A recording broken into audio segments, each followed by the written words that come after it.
अलौकिक थी उसकी शक्तियां।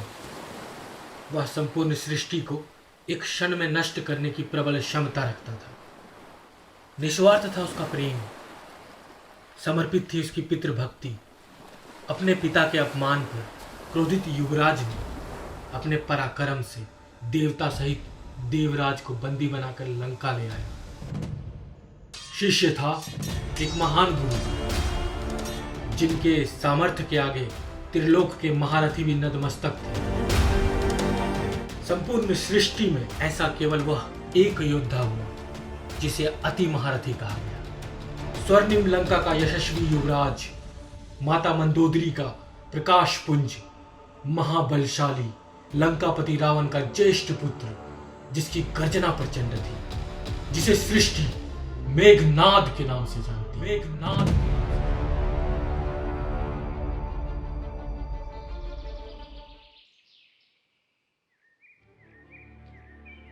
ONSIB ओरिजिनल प्रेजेंस मेघनाद अति महारथी चैप्टर 1 क्रिएटेड बाय SN विद्यान।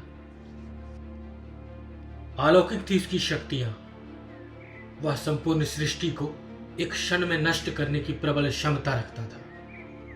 निस्वार्थ था उसका प्रेम, समर्पित थी उसकी पितृभक्ति।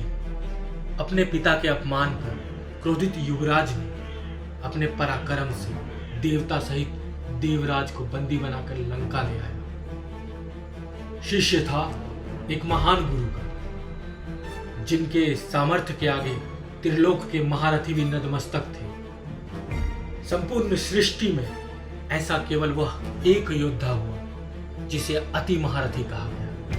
स्वर्णिम लंका का यशस्वी युवराज, माता मंदोदरी का प्रकाश पुंज, महाबलशाली लंकापति रावण का ज्येष्ठ पुत्र, जिसकी गर्जना प्रचंड थी, जिसे सृष्टि मेघनाद के नाम से जानती। शक्ति जिसकी थी प्रबल, साहस जिसका था अचल, तेज जिसका था अगाध, मेघ जैसे जिसकी नाद, लंका का युवराज मेघनाद।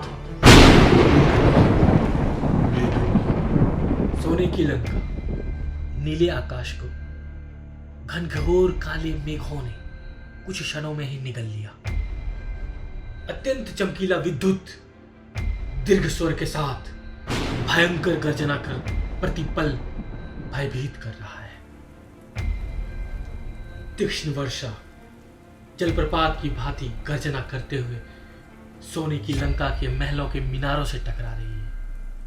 ऐसा दृश्य प्रतीत हो रहा है जैसे स्वर्ण पिघलकर धरा को प्रतिपल आलिंगन दे रही हो। प्रचंड अवतार में समुद्र अपने उफान को समेटने की पूरी चेष्टा कर रहा है। आकाश में मेघ पूरी आवेश के साथ दहाड़ रहे हैं। लंकापुरी में चमकीला विद्युत हर क्षण हर और प्रज्वलित हो रही है, मानो विद्युत डोर की भांति आकृतियां बना रही हो। ज्योतिष विद्या का प्रकांड पंडित लंका अधिपति ने नवग्रहों को एक निश्चित दिशा में रहने के लिए बाध्य कर दिया था। नमः शिवाय शिवाय शिवाय नमः शिवाय शिवाय नमः शिवाय। बहुत गहरे स्वर महल से आ रही है। नमः शिवाय शिवाय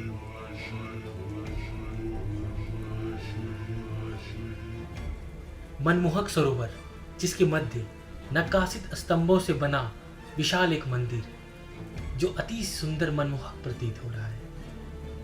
सरोवर में स्थित मंदिर चारों ओर खुले होने के कारण प्रज्वलित विद्युत से और प्रकाशवान हो रही है। मंदिर के चारों ओर ज्योत प्रज्वलित है। मंदिर के मध्य एक शिवलिंग विराजमान है। शिवलिंग के सम्मुख विराजमान है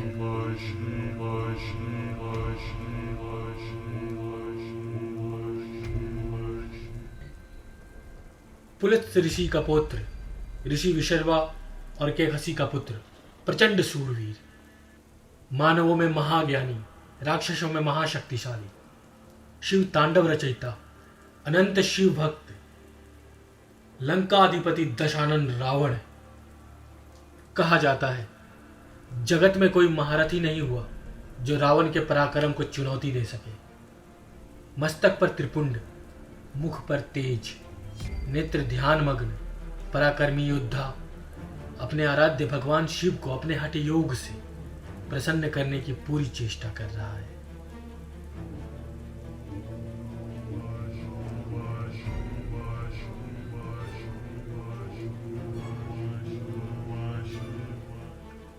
प्रचुर वर्षा अपने चरम पर है। आकाश में मेघ प्रतिपल गरज रहे हैं। अचानक ध्वनियों के मध्य चारों ओर ढोल नगाड़े मृदंग की ध्वनि लंका में गूंज उठती है। सरोवर मंदिर के द्वार के बाहर एक सेवक पूर्ण भीगी अवस्था में दोनों हाथों को जोड़े अपने महाराज के ध्यान से उठने की प्रतीक्षा कर रहा था, ताकि वो सबसे पहले लंकेश को शुभ समाचार सुना सके। प्रचंड गर्जना और ढोल नगाड़े मृदंग घंटे की ध्वनि से लंकेश का ध्यान टूटा। महादेव को साष्टांग प्रणाम कर अपने सेवक की ओर देखा। रावण उसकी ओर देखते ही समझ गया। सेवक के मुख की प्रसन्नता बता रही थी युवराज का जन्म हो चुका है, उसके पुत्र का आगमन हो चुका है। वो महादेव को प्रणाम कर मुख पर मुस्कान सजाए सेवक की ओर देखता है। लंका में चारों ओर प्रसन्नता की लहर छा गई। प्रजा अपने युवराज को देखने की प्रतीक्षा कर रही थी। प्रचुर वर्षा हो रही थी।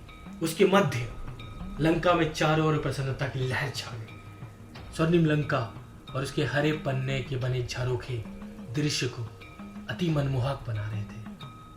जोरदार बारिश में प्रचंड मेघ गर्जना के मध्य ढोल झाल ताशे के स्वर भी गूंज गए। उत्साहित स्वर में लंकापति की चारों ओर जय जयकार होने लगी। लंकापति रावण की जय, लंकापति रावण की जय, लंकापति रावण की जय, लंकापति रावण की जय, लंकापति रावण की जय। रावण सहित गुरुदेव शुक्राचार्य बालक को लेकर लंका की प्रजा के मध्य से वाटिका के मध्य उस ऊंचे स्थान पर पहुंचे जहां से हमेशा प्रतिनिधि लंका के प्रजा को संबोधित करते थे। वो बालक बहुत जोर से तीखे स्वर में रो रहा था। ऐसा प्रतीत हो रहा था जैसे प्रचंड मेघ गर्जना कर रहा हो। गुरुदेव शुक्राचार्य ने अपने हाथों में बालक को उठाकर प्रजा को उनके युवराज के दर्शन कराते हुए शुक्राचार्य ने कहा, युवराज मेघनाद, युवराज मेघनाद। पूरी प्रजा में जय जयकार। पूरी प्रजा में आवाजें गूंज उठी। युवराज मेघनाद की जय, जय जय जय, लंकापति रावण की जय, युवराज मेघनाद की जय, युवराज मेघनाद की जय।